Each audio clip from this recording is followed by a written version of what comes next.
where all our societies, not just in India, ideally should be heading.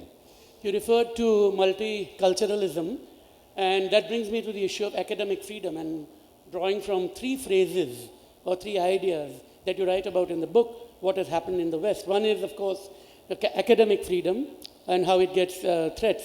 I have friends like Mariam Namazi in London who are victims of the no platform doctrine. A strict interpretation of trigger warning may prevent an English lecturer to teach Lolita.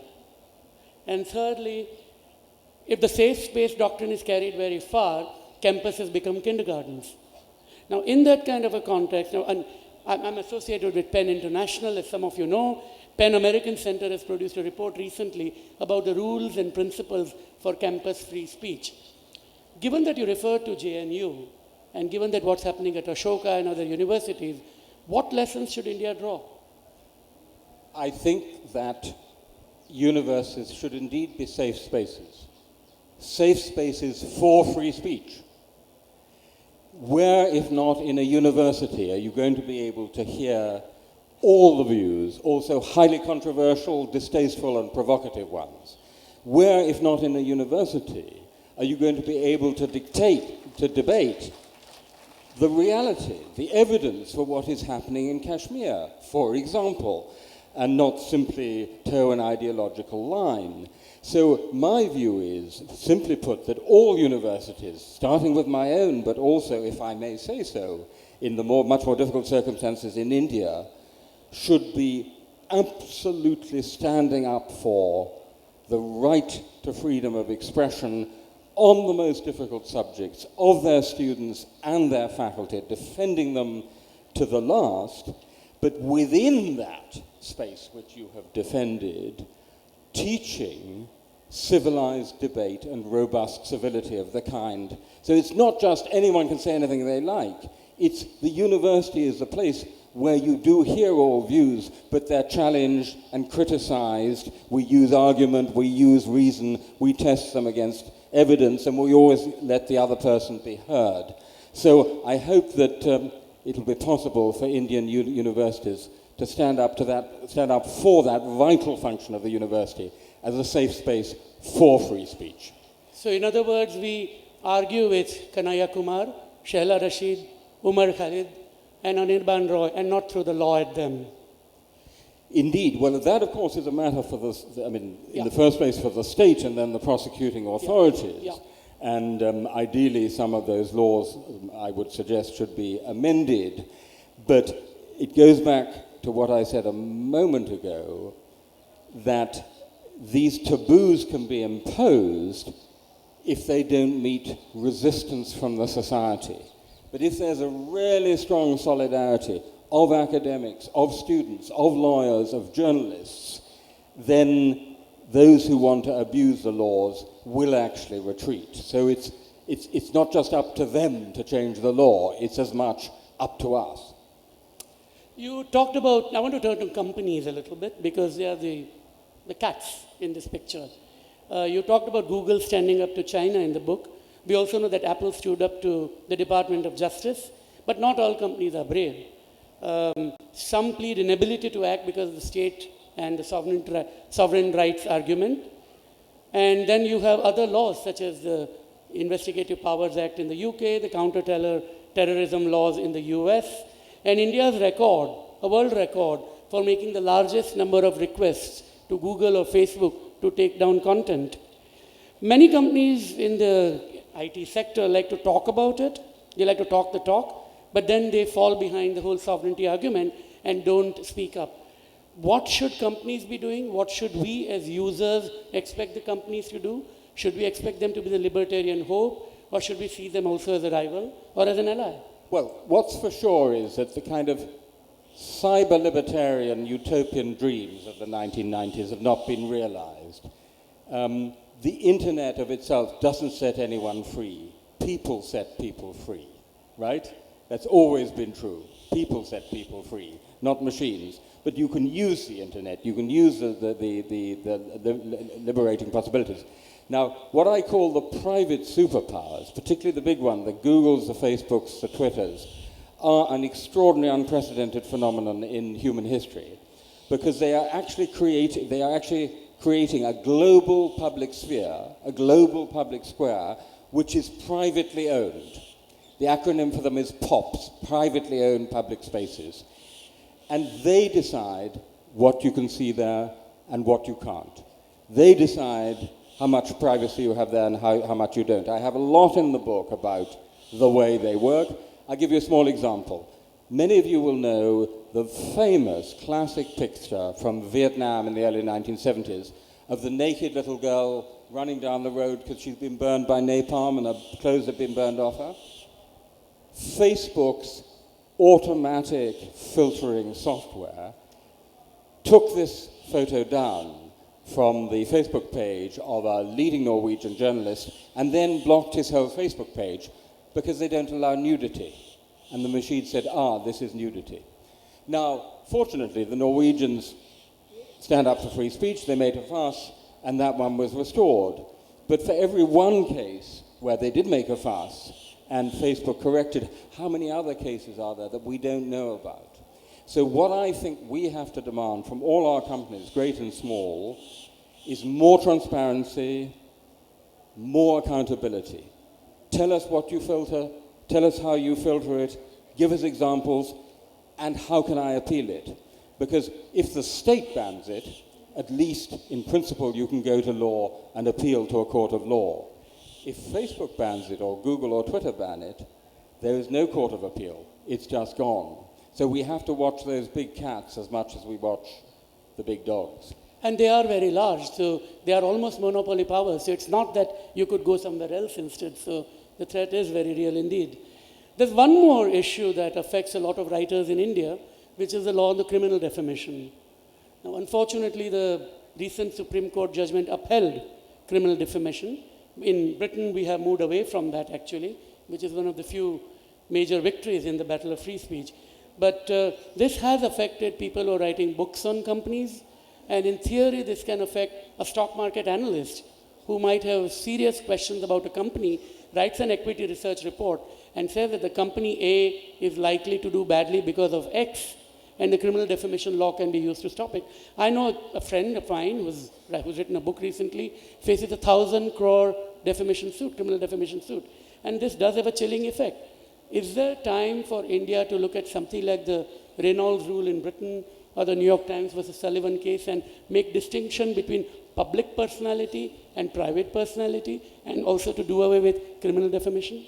So, I mean, could I just say, you keep asking me what India should do, and the first thing I want to say is that India should decide what India does. Of course. I'm only here to help, but I do have chapters in the book on all these major areas like official secrecy, privacy, journalism, violence, and I have a chapter on reputation and privacy, which tries to tease out what should be done. So what can India learn from that? And there are two issues here. One is your privacy and mine. So Facebook and Google and Twitter and the state, if they can access this data, know much more about you than the Stasi did in East Germany. What the information they have is beyond a Stasi general's wildest dreams. So it's very important that we're safe in our privacy. On the other hand, the rich and powerful and bad have always used privacy and reputation as a means to shut up uncomfortable criticism and legitimate criticism. So the crucial balancing act is to say, is this publication of something which otherwise would be private in the public interest? Now, there are two problems here. One is sensational newspapers and media have their own definition of the public interest, which is whatever interests the public, right? So there's a Bollywood star, we want to know everything about them. They have no right to privacy because it's what interests the public and therefore sells our newspapers or gets viewers to our TV channel. So that's one problem. The other problem is the state imposing by law such a capacious definition of the public interest that it also has a chilling effect on speech. And it seems to me you have a bit of both problems in India, so that I think there's an issue about how the law is applied too broadly, but I think, correct me if I'm wrong, there may also be something of a problem with the Indian media. Yes, I mean, it likes to use the freedom when it wants, and it uses it well, and also sometimes it complies too much and ends up being complicit. And I suppose the solution to that is let there be 100 more bits of media and compete with them and make it a truly competitive place. I want to go back to one more question before we turn to the audience, which is the whole issue of terrorism. The idea, we live in the post-9/11 world, and in India, of course, there has been 26th November, there is terrorism elsewhere, there is conflict in central India. In that sort of a setup, it becomes a very easy way for the state to say that there are certain things which must be taboo to protect lives. Now, no one wants to deny that, and yet at the same time, one wants freedom of expression to question some of these arguments, provide alternative versions. And this debate is not just restricted to India. It applies in Britain. We had 7th of July, and the Met keeps saying in London that they've solved many of the problems or prevented many incidents from taking place because of surveillance. Is this a losing battle for free speech, surveillance? So I think there is a dangerous tendency, which is for governments to say, first they say, okay, so you, the internet platforms, newspapers, media, you shouldn't publish child pornography or pedophile child pornography. And then they come along and say, but, terrorism, incitement to terrorism is also as evil as that child pornography, so you should be banning, you should be taking all that stuff down. And then in the case of Britain, our new Prime Minister, Theresa May, came along and said, well, but terrorism feeds on something called extremism, so you must ban all extremism content. And they even tried to impose on my university, Oxford, a duty not to allow even non-violent extremists to speak on campus. Now, as I pointed out at the time, if you ban non-violent extremists, Gandhi certainly wouldn't have been allowed to speak on any campus, Marx certainly not, and definitely not Jesus Christ, a non-violent extremist if ever I saw one. So this slippery slope of an ever-broadening category has to be resisted.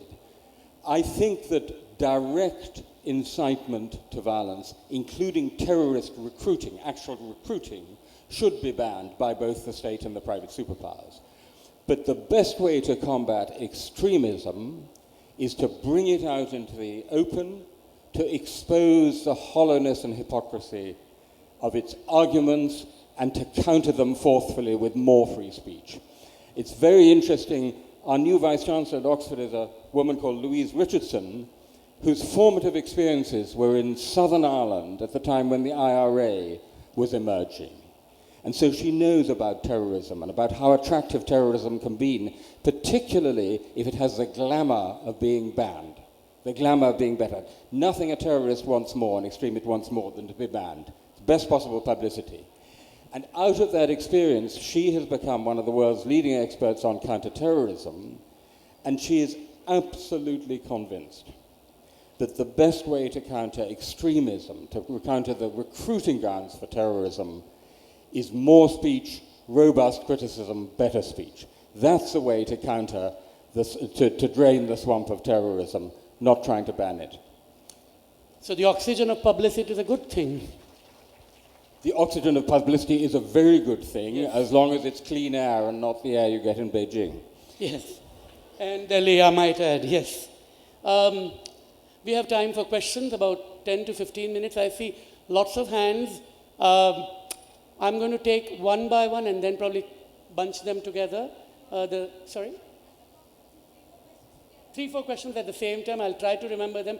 The lady here, the gentleman in glasses there, the gentleman with a beard here, and the lady here. Let's start with that. Yeah. I actually want to talk about, I'm here, on your right. Yeah. To your right. Yeah. Okay.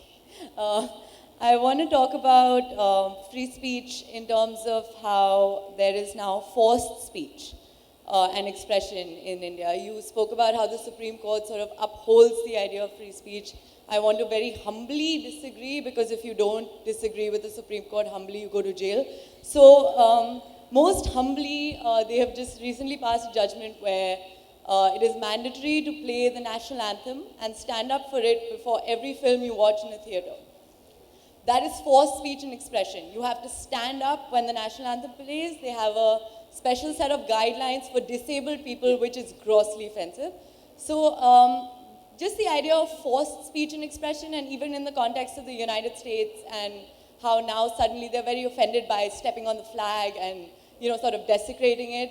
So the historical context and how it's going to function and go forward, forced speech as free speech. Sure, thank you. Can you keep questions brief, please? Yeah, gentleman there. Yeah, he needs a mic. Okay, why don't you wait? We'll take the next one till the mic comes to you. The lady here, and then it's the gentleman with a beard over there, right? Yeah, down here.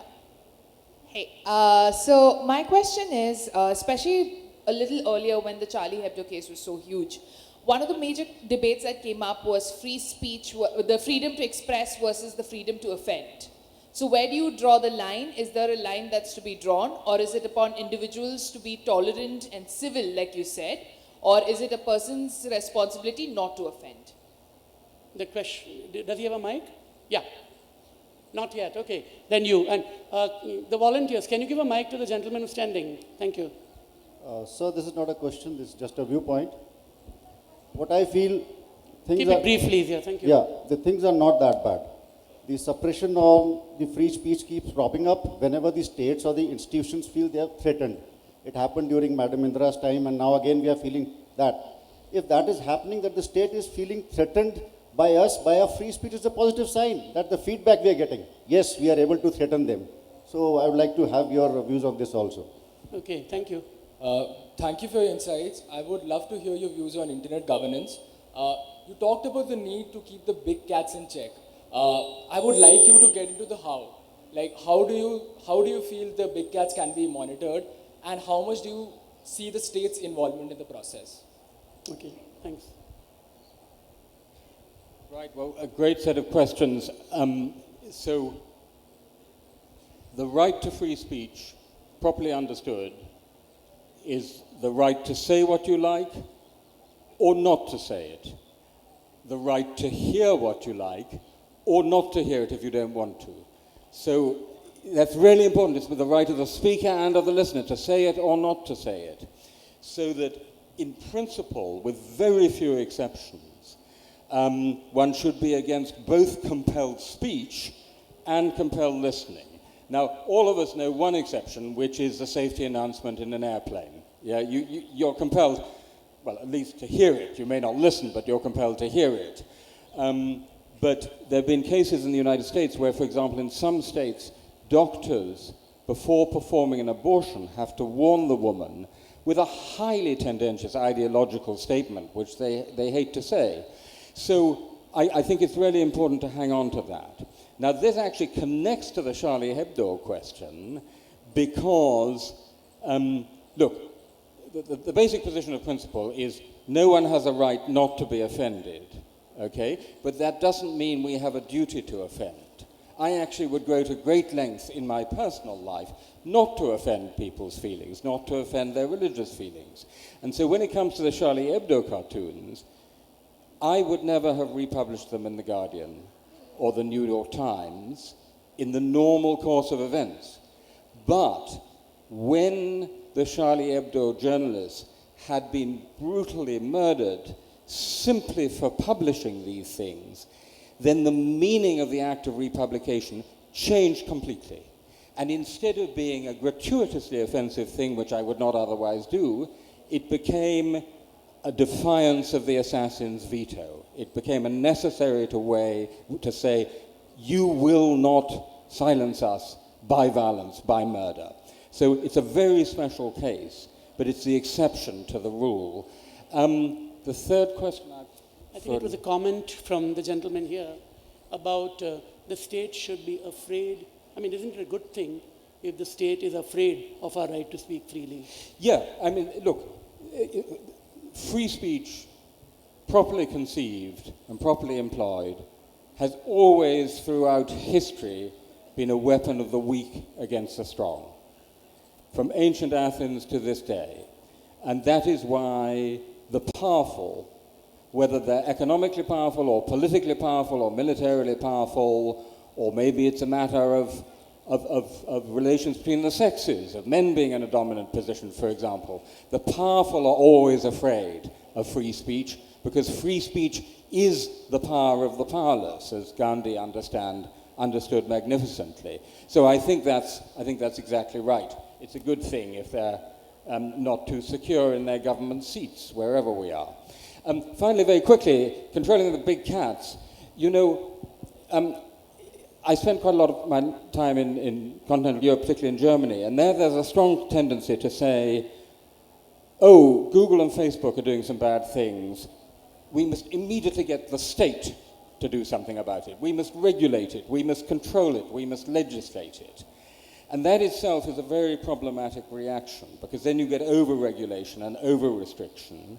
So that my strategy, and I do a lot of this because I spend part of my life at Stanford University in Silicon Valley talking to these companies, is in the first place to engage very intensively with these companies and say, look, you guys need to become more transparent, more accountable, more appealable, because otherwise you're going to lose your users.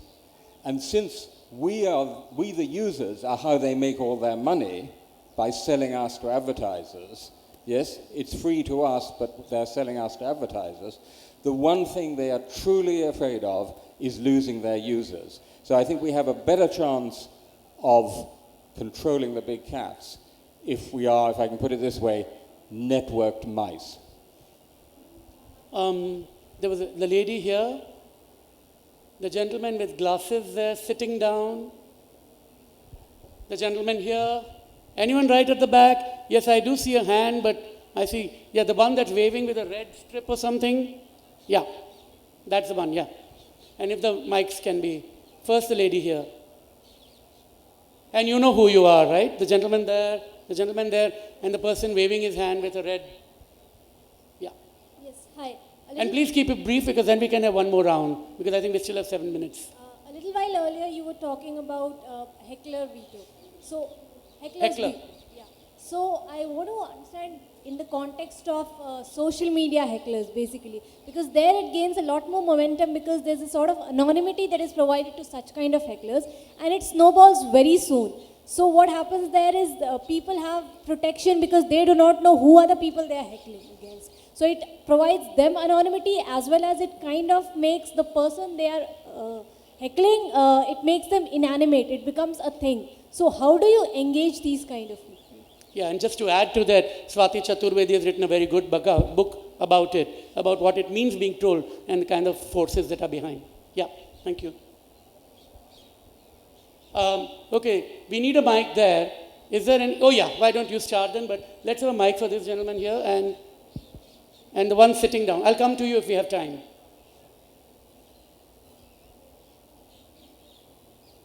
Yeah.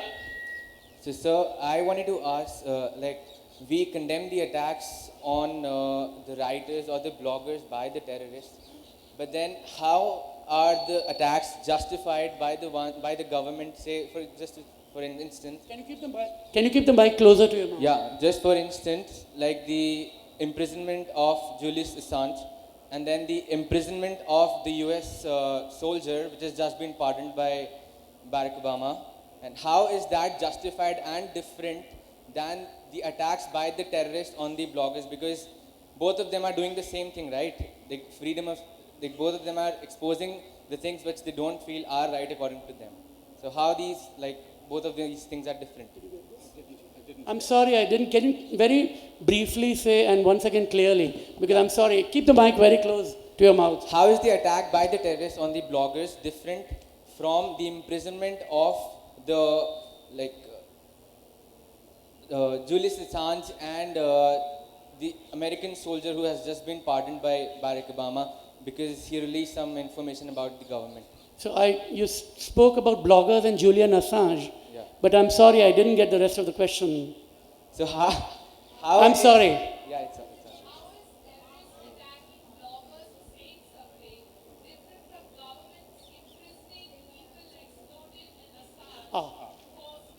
Thank you. Yeah, got it. Hey, Yeah. so my question was, you said something about private public spheres, and you were mentioning the internet, but this literary festival and many others around it in South Asia are also similar private public spheres, and I was wondering what the significance of that was for free speech in South Asia at large and in India.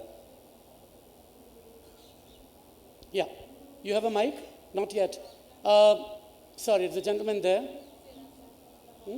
No more questions. Yeah, okay. We'll start answering this, then take your question and finish with that. And we'll be quick, yeah. Okay, so I have a lot about that issue in the book of Just stand up. online harassment, bullying, intimidation. I talked to a wonderful Canadian feminist Muslim writer called Irshad Manji, Yeah. and she said, the person who is threatening me with death Yeah, him. is called anonymous. And it's 9 times out of 10, it is anonymous or pseudonymous people who are making the real threats. I think that it's really important to draw the line where it's a direct, intense, targeted intimidation and harassment of a particular person. And there I think, for example, Twitter really has more to do to show people how you can block them, how you can take down persistent bullying and harassers online. I think that's different from exploding and getting offended in the name of Hindus or Muslims or Scientologists or whoever it may be. In my book, because I have a beard, I say, what I need to do is to found a bearded league of Britain, or the Anti-Pogonophobia League, and then I could campaign for bearded people's rights and secure recognition from the state. The Assange and Snowden, I think it is a different story. I think that Snowden in particular has performed a major public service.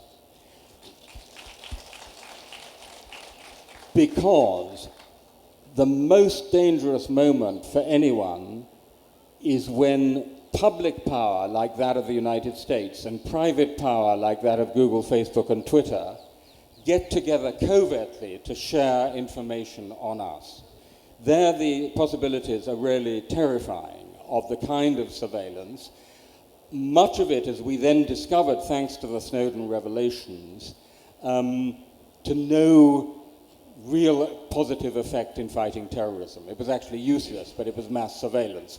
So I think Snowden performed a public service. I wish that Obama, before he left office yesterday, had somehow found a way, I would say, to get the sentence commuted, actually, because a pardon involves you admitting you did something wrong, whereas an agreed short sentence, because in my view, Snowden did us a really major service. I have a slightly more mixed view of Julian Assange, I have to say, who, by the way, in the last American election, sadly, really did become a conduit for Russian misinformation and fake news. So I think it's a real problem. Last of all, literary festivals. I'll leave you to comment on the place of literary festivals in Asia.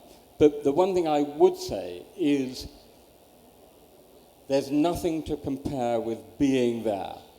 For all the wonders of the internet and FaceTime and Skype and whatever, actually there's nothing to compare with the live encounter with an individual audience. There's so many other ways in which human communication takes place. Body language, for example, slight signals that we send. And so even in the age of the internet, there's nothing to compare with being live, and it's been great being live with you. Okay, I have 2 minutes, so if you restrict your question to 1 sentence, then I can give the other gentleman a chance for 1 sentence, and then I will give a 1-sentence response on the festivals. Just 2 more minutes. Yeah, please. I'll try to make this quick. In India, you have the liberal community as such. It's kind of marginalized right now. You have the Question, please. Straight go to your question. Okay. I want to ask you about the dependence of the liberal community in India on outside powers. because Dependence of liberals in India to outside. Okay, got it. Thank you. And just one sentence, very quickly. I know you've been very persistent. The Right of Information Act has been very successful, but in certain states that people find it difficult to put that act in place. Yeah, got it. Because we have a plethora of acts which you can be held on a Saturday morning and you're in jail till the Monday. And by doing so, RTI Act in many states has become defunct practically. Yeah. The Right to Information Act in India is being used, but people who are using it are facing threats themselves. So the state duty to guard. So very quickly that and the liberal dependence on... Very quickly, I can't answer about the foreign dependence of liberals in India, although some of my best friends are liberals in India and write wonderfully about free speech. But what I would say is this: one of the main purposes of my book is to take the conversation, the global conversation about free speech in this connected world, beyond the discourse of Western liberalism, and actually to dig deep into other conditions. Because in a world where we're all becoming neighbors, free speech can't be just, the Western liberal package, which, you go and buy it at IKEA, and if you can understand the instructions, you put together the package. That was sort of the spirit of the 1990s of liberal triumphalism. But the world we're in now is a very different world. And if we're going to reach, which is what I'm arguing for, common norms, common rules of the game, it has to be a real conversation, a give and take between different traditions, which is why India is so tremendously rewarding in this respect. Just a word on freedom of information. Amartya Sen, the great Indian economist, famously wrote that there has never been a major famine in a country which had a free press. And he was thinking, of course, of the terrible famine in Bengal.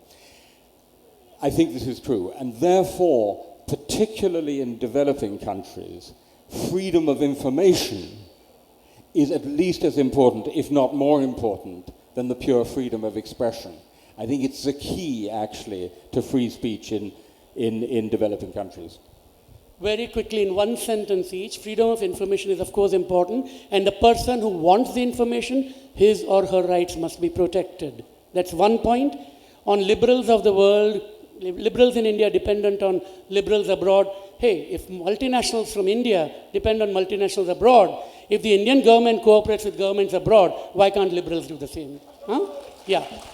And thirdly, about South Asia and literary festivals, I've done them in Pakistan, in India, and Bangladesh.